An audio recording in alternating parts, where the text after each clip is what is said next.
नमस्कार मित्रांनो, आज आहे 4 एप्रिल आणि लपंडाव या मालिकेमध्ये एक वेगळाच असा ट्विस्ट आलाय. सखीला खोकल्याचा खूप त्रास होत असतो आणि त्यामुळे तिच्या नाकातून रक्त येतं. आणि मित्रांनो, या मनस्विनीमुळे आज सखी ऑलमोस्ट मरणार असते. पण सखीची खरी आई म्हणजे तेजस्विनी, तिला बरोबर माहिती असतं काय उपाय करायचा आणि ती सखीचा जीव वाचवते. तर मित्रांनो, सखीला असं का झालं, तिला कोणता आजार आहे का, आणि या मनस्विनीमुळे सखीची कंडिशन आणखी क्रिटिकल का झाली, सगळं जाणून घेऊया आजच्या भागात. त्यासाठी व्हिडिओच्या शेवटपर्यंत बनून राहा आणि जे चॅनलवर नवीन असतील त्यांनी चॅनलला पटकन सबस्क्राईब करा. पुढे आपल्याला खूप चांगले चांगले एपिसोड्स पाहायला मिळणार आहे. उद्या आणि परवाचा एपिसोड महाखुलासाचा असणार आहे, ज्यामध्ये कान्हा मनस्विनीचे निळे डोळे सगळ्यांसमोर आणणार आहे. तर मित्रांनो, सुरू करूया आजच्या भागाला. कान्हाने आता कसं बसं सखीला औषध दिलं असतं खोकल्याचं आणि तिला झोपवलं असतं. पण मित्रांनो, काय होतं, सखीला अर्ध्या रात्री जाग येतो आणि तिला खूप खोकला येत असतो. आता त्या आवाजाने कान्हा सुद्धा उठतो आणि सखीला विचारतो, काय झालंय, बरं नाही वाटत आहे का? तर आधी तर सखी म्हणते की नाही ओके आहे मी, ठीक आहे. पण सखीचा खोकला काही थांबतच नसतो. तर कान्हा आता सखीला पाणी वगैरे देतो तिला बरं वाटावं म्हणून, पण त्याने सुद्धा तिला बरं वाटत नाही. त्यानंतर सखी कान्हाला म्हणते, मी जरा वॉशरूमला जाऊन येते. आता कान्हाला विचारच पडतो की इतकं काय झालंय म्हणून. सखी आता इथे बाथरूम मध्ये येते आणि ती बिचारी कंटिन्यू खोकलत असते. तिचा आवाज ऐकून आता कान्हा बाथरूम मध्ये येतो. आता सखीने तिचं नाक कव्हर केलं असतं. कान्हा विचारतो, काय झालंय, बरं वाटत नाही आहे का, ताप वगैरे आहे का, बघू.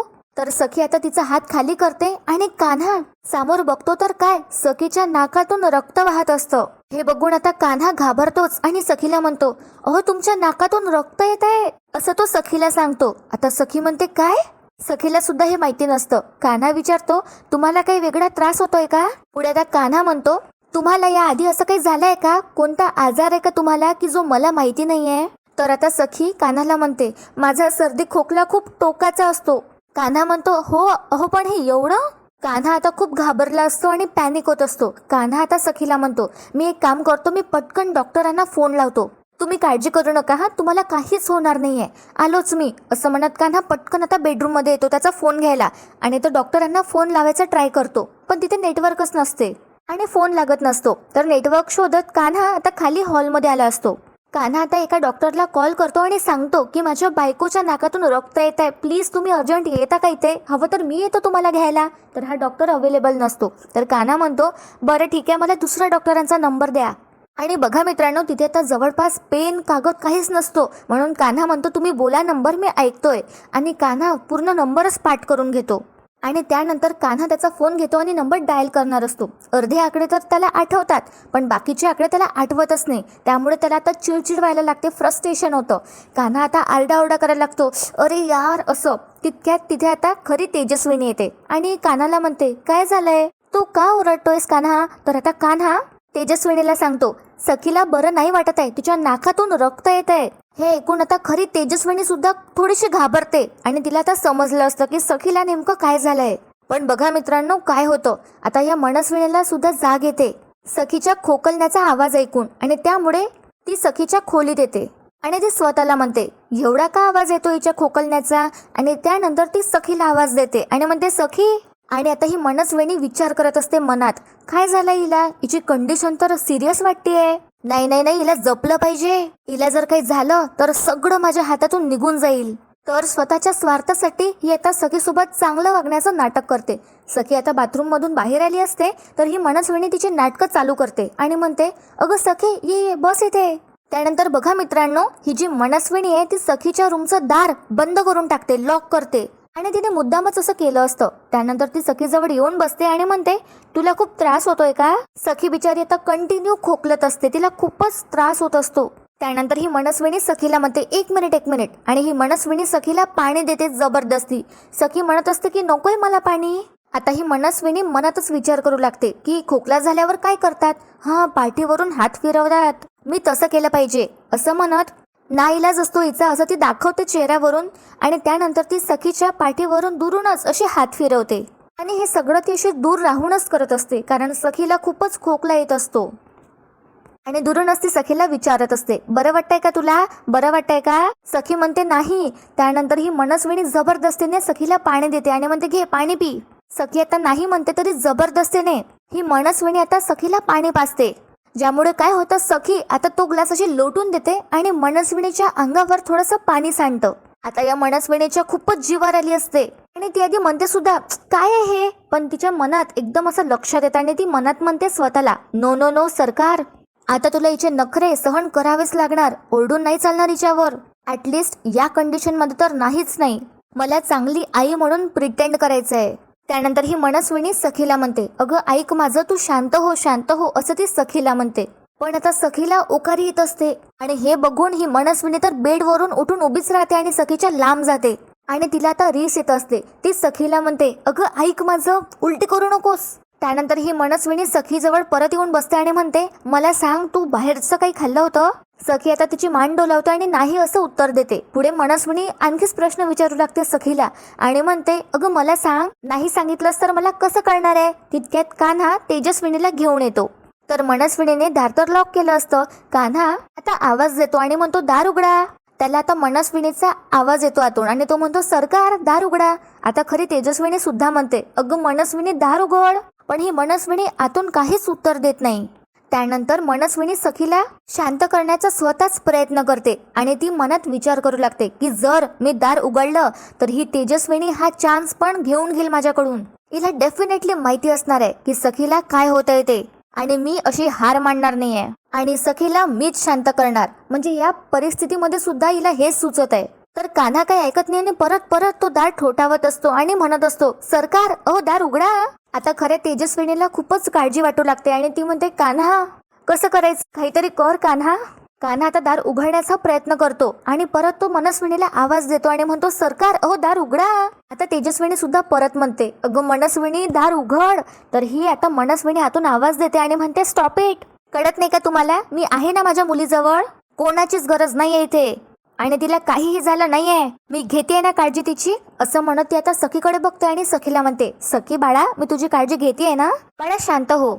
तर बिचारी आता सखी म्हणते, अदमुशी झाली असते ती खोकलून खोकलून, सरकार प्लीज दार उघडा प्लीज सरकार. तर ही मनस्विनी सखीला म्हणते, अगं त्यांची काहीच गरज नाहीये, इथे येऊन ते दोघं काय करतील, तुला त्रासच देतील, तू शांत हो बरं, तुला काहीच होणार नाही, अशी ती सतत सखीला म्हणत असते. आणि बिचारी सखी परत परत रिक्वेस्ट करते आणि म्हणते, सरकार प्लीज दार उघडा. तिच्यात आता तेवढी सुद्धा ताकद नसते सखीमध्ये की ती उठून दार उघडेल, कारण ती खूपच अदमुशी झाली असते. तर ही मनस्विनी सखीला म्हणते, तू एक काम करतेस का, तू थोड्या वेळानं अशी आराम कर, लेट, तुला बरं वाटेल. तर आता इकडे घरातले सगळे जण सखीच्या रूम बाहेर जमा झाले असतात. गौतम विचारतो कान्हाला, काय झालंय? तर कान्हा म्हणतो, सरकार आत आहेत, ते दारच उघडत नाहीये. इकडे सखी मॅडमला बरं वाटत नाहीये, त्यांना ताप आहे, सर्दी आहे, खोकतायत त्या आणि नाकातून त्यांच्या रक्त येत आहे. हे ऐकून आता सगळेच घाबरतात. आता मीनाक्षी कान्हाला म्हणते, पण दार का बंद आहे? आता सगळे जण या मनस्विनीला म्हणू लागतात. गौतम सुद्धा म्हणतो, सरकार दार उघडा, आणि परत परत सगळे म्हणत असतात. त्यानंतर आता खरी तेजस्विनी सखीला सुद्धा आवाज देते आणि म्हणते, अगं सखी. तितक्यात मित्रांनो काय होतं, आतमध्ये सखीला अशी शिंका येते आणि परत तिच्या नाकातून रक्त वाहत असतात. आता ही मनस्विनी थोडी घाबरते आणि मनात विचार करत असते, ती काय करू, हिचा त्रास तर वाढतच आहे. बाहेर सगळेच जण आता काळजीमध्ये असतात, तरी सुद्धा ही मूर्ख मनस्विनी बाहेरून म्हणजे आतून ओरडत असते, कोणाचीच गरज नाहीये इथे, जा इथून. तर आता सखीला खूपच त्रास होत असतो आणि ती म्हणत असते, कान्हा. आणि सखी बिचारी शिंकते वगैरे, हिला मनस्विनीला ते सुद्धा आवडत नसतं, तरी सुद्धा ती दार उघडत नाही आणि तिची मदत करत नाही. खरंच मित्रांनो, या सीन मध्ये तर मलाच असं वाटलं की जाओ आणि ते दार उघडावं पटकन, कारण खरंच सखीची अवस्था खूपच वाईट झाली असते आणि माणुसकी म्हणून सुद्धा या मनस्विनीला थोडी सुद्धा लाज वाटत नाही, इतकं तिच्यावर त्या प्रॉपर्टीचं भूत सवार असतो. असं तर काय होतं, सखी आता कान्हा अशी हाक मारत असते, तर ही मनस्विनी म्हणते, तो काय करणार आहे इथे येऊन, मी आहे ना तुझ्या बरोबर. तर आता सखी स्वतःच अशी उठते आणि ती हळूहळू आता दारापर्यंत जाते. तर मनस्विनी तिला थांबवते आणि म्हणते, अगं सखी कुठे जातेस तू, नको उघडू दार, अरे यार माझं ऐक. पण आता सखी काहीच ऐकत नाही आणि आता ती हळूहळू चालत जाते दारापर्यंत आणि ती बिचारी आता दार उघडते आणि सगळेजण आता तिला बघून खूपच टेन्शन मध्ये आले असतात. त्या खोकलण्यामुळे आता सखीमध्ये खूपच अशक्तपणा आला असतो आणि त्यामुळे सखीला आता चक्करच येतो एकदम. तेजस्विनी पटकन सखीला आधार देते आणि तिला पकडते. त्यानंतर तेजस्विनी कान्हाला म्हणते, कान्हा चल तिला खाली घेऊन जाऊया. आणि सगळे मिळून सखीला आता आधार देत खाली घेऊन जातात. आणि ही मनस्विनी एकटीच सखीच्या खोलीत असते आता आणि ती स्वतःला म्हणते, नाही नाही असं होऊन चालणार नाही, ही संधी मला माझ्या हातातून घालून चालणार नाही. त्यानंतर ही मनस्विनी सुद्धा खाली येते. इकडे आता तेजस्विनी आणि कान्हा सखीला खाली हॉलमध्ये आणतात आणि तिला सोफ्यावर बसवतात. तेजस्विनी आता सखीच्या पाठीवरून हात फिरवते आणि म्हणते, शांत हो, तुला बरं करण्यासाठीचे उपाय आहेत माझ्याकडे. तितक्यात ही येते मनस्विनी आणि म्हणते, लांब व्हा माझ्या मुलीपासून. आणि ती तेजस्विनीला डायरेक्ट धमकीच देते आणि म्हणते, तिला काही द्यायचं नाही, कळलं का? कान्हा आता या मनस्विनीकडे बघतो आणि म्हणतो, ही काय भांडायची वेळ आहे? माझ्या बायकोला बरं वाटत नाहीये आणि त्यांना बरं कसं वाटेल हे फक्त यांना माहिती आहे. तुम्ही प्लीज मध्ये पडू नका. तर ही मनस्विनी कान्हाच्या अंगावरशी धावते आणि म्हणते, आवाज. तर कान्हा सुद्धा आता डोळे काढूनच बघतो या मनस्विनीकडे. तर ही मनस्विनी सखीला म्हणते, सखी बघ, हा कान्हा आणि ही माझी बहीण तुला माझ्यापासून तोडण्याचा प्रयत्न करत आहे. काय यांना तर आयती संधीच मिळाली आहे. पण तू काळजी करू नकोस, मी आहे ना, मी तुला काहीच होऊ देणार नाही. मी आत्ताच्या आत्ता डॉक्टरांना बोलावते. तर कान्हा म्हणतो, झालंय सरकार, सगळं करून झालंय माझं. आता या घडीला कोणताच डॉक्टर इथे यायला तयार नाहीये. तर ही मनस्विनी कान्हाला म्हणते, पण मी आहे ना तिची खरी आई. जगातल्या कुठल्याही कोपऱ्यातून शोधून आणेल डॉक्टरांना माझ्या मुलीसाठी, कळलं का? असं ती म्हणते. आणि त्यानंतर ही मनस्विनी परशूकडे बघते आणि म्हणते, परशू आत्ताच्या आत्ता. आणि असं म्हणून ती मध्येच थांबते आणि मनात विचार करू लागते, नाही नाही, अगं मनस्विनी, तू हे काय करतेस? या परशूला जर तू पाठवलं तर तू कशी श्रेष्ठ ठरणार? आता शब्दांपेक्षा ऍक्शन महत्वाची आहे. आणि म्हणून आता ही मनस्विनी सखीला म्हणते, सखी तू काळजी करू नकोस, मी येते डॉक्टरांना घेऊन. आणि त्यानंतर ही सगळ्यांकडे बघते, बाकीच्यांकडे, घरच्यांच्या, आणि म्हणते, काळजी घ्या माझ्या मुलीची. आणि असं म्हणून ही मनस्विनी तिथून निघून जाते. आता या मोमेंटला मला असं वाटलं की बरंच झालं ही इथून गेली, नाहीतर अजून भांडत बसली असती. आधी दार न उघडून सखीची आणखीच तब्येत खराब तरीने केलीच आहे. तर असो, आता ही गेल्यावर तर गौतम म्हणत असतो, वहिनी मी काय म्हणतोय, सखीला आपण सर्दीचं औषध देऊया का? कान्हा आता सांगतो, नाही मी दिलं होतं मगाशी पण त्याचा काही उपयोग नाही झाला. तर परशू म्हणतो, मी काय म्हणतो, हिला गरम पाण्याची वाफ देऊया का? तर ही मीनाक्षी म्हणते, नाही नाही नको, तिला खूप थकवा आलाय, त्यापेक्षा आपण 2-3 ब्लँकेट टाकूयात, म्हणजे तिला बरं वाटेल. आता सगळी आपापली मतं देत असतात. तर आता ही तेजस्विनी म्हणते सगळ्यांनाच, अरे थांबा, किती बोलताय, त्रास होतोय माझ्या लेकराला. त्यानंतर आता ही खरी तेजस्विनी सखीकडे बघते आणि म्हणते, सखी अगं बाळा इकडे बघ, तुला काहीच होणार नाही, मी आहे ना. जेव्हा सगळे उपाय फेल पडतात ना तेव्हा आईचं औषध कामी येतं, तू नको काळजी करूस. त्यानंतर तेजस्विनी कान्हाला म्हणते, कान्हा तू तिची पाठ सोडा, मी आलेच. आता बिचारी सखी रडत पण असते. गौतम आता स्माइल करतो. आणि बघा मित्रांनो काय होतं, ही मनस्विनी आता बाहेर आली असते पार्किंग मध्ये आणि ते डॉक्टरांना फोन लावत असते. तर ही मनस्विनी स्वतःलाच म्हणते, हा डॉक्टर फोन का नाही उचलत आहे? अरे हो, 3:30 वाजलेत रात्रीचे, कसा उचलेन? आणि ती स्वतःच नंतर म्हणते, पण डॉक्टर आहे, इमर्जन्सी असू शकते. आणि त्यानंतर ती परत फोन लावते पण फोन लागतच नाही कोणत्याच डॉक्टरांना. तर आता ही फोन ठेवल्यावर असं म्हणते, डॅम, त्या सखीलाही आत्ताच मरायचं होतं. ते तेजस्विनी आणि ती सखी एक सारख्याच आहे, नाजूक. सखी तिच्या नाकातून सर्दी झाल्यामुळे रक्त काय ते तिच्या, तेही नाकातून. या मायलेकीने ना माझी झोपच उडवली आहे. कधी एकदाची सगळी प्रॉपर्टी माझ्या नावावर होते आणि या सगळ्यांपासून मी मोकळी होतीये असं झालंय आता. त्यानंतर आता ही फ्रस्ट्रेट होत असते म्हणून स्वतःलाच ती शांत करते आणि स्वतःलाही सरकार असं म्हणते, काम डाऊन मनस्विनी, शांत हो, असे इम्पेशंट होऊ नकोस. या परिस्थितीचा फायदा कसा घेता येईल याचा विचार कर. याचा बेनिफिट तुला झाला पाहिजे, ना की त्या तेजस्विनीला. आणि ही मनस्विनी थोडा विचार करते आणि त्यानंतर तिला हे सुचतं आणि ती स्वतःला म्हणते, येस, त्या डॉक्टरलाच इथे घेऊन यावं. आणि ही स्वतःला म्हणते, साम दाम दंड भेद. आणि त्यानंतर ही मनस्विनी तिच्या मर्सिडीज मध्ये बसते आणि डॉक्टरांना घ्यायला जाते आणि मुद्दामच ती एकटीच जाते. तर बघा मित्रांनो इथे काय होतं, सीन शिफ्ट होतो आणि खरी तेजस्विनी आता किचन मध्ये येते. त्यानंतर जी तेजस्विनी आहे ती थोडीशी लवंग घेते आणि ते लवंग ती तव्यावर भाजू लागते. पण तरी सुद्धा तिचं सगळं लक्ष सखीकडे असतं आणि ती कान्हाला इशाऱ्याने सांगते की तिला थाप. सखी आता तेजस्विनीकडे बघू लागते. आता ती लवंग भाजता भाजता खऱ्या तेजस्विनीला चटका सुद्धा लागतो. तिच्या डोळ्यात पाणी सुद्धा येतं. पण तरी ती असं दाखवते की तिला काहीच नाही झालंय म्हणून. सखीला समजलं असतं पण खरी तेजस्विनी आता असं दाखवत नाही की तिला काही झालंय म्हणून. आणि सखीला आता आठवतं मित्रांनो की जेव्हा ती लहान होती तेव्हा सुद्धा तिची खरी आई असंच करायची. सखीला खूपच तेव्हा सुद्धा असा त्रास व्हायचा, खोकला यायचा आणि खरी तेजस्विनी पटकन लवंग वगैरेच करून द्यायची आणि रुमालमध्ये टाकून ती सखीजवळ न्यायची, ज्यामुळे सखीला बरं वाटायचं. तसंच आता तेजस्विनी करते. एक रुमाल घेते, सगळं लवंग वगैरे त्यामध्ये टाकते भाजलेली आणि तो रुमाल बांधून ती सखीजवळ नेते. घरातले सगळेजण आता बघू लागतात. पण आता तेजस्विनीला तर सगळंच माहिती असतं आणि सखीला सुद्धा आता आठवतं आणि तिला भास होतो की जणू ती लहानच आहे अजूनही. आणि ती समोर असलेल्या खुर्चीकडे बघत असते आणि ती स्वतःला इमॅजिन करत असते की लहानपणी असंच व्हायचं आणि तिला आता या क्षणाला सुद्धा असंच वाटत असतं की ती लहानच आहे. खरंच खूपच इमोशनल आणि सुंदर सीन आहे हा. आता खरी तेजस्विनी सखीला असे मोठे मोठे श्वास घ्यायला सांगते, तो रुमाल तिच्या नाकाजवळ नेऊन. आणि आता सखीला खूपच बरं वाटायला लागतं अचानक. आणि आपल्याला दाखवलं जातं की सखीला सगळं इमॅजिन होत असतं की कसं असं श्वास घेता घेताच सखीला बरं वाटायचं आणि ती डोकं टाकायची तिच्या आईच्या खांद्यावर. तसंच आता सखी करते प्रेझेंटमध्ये.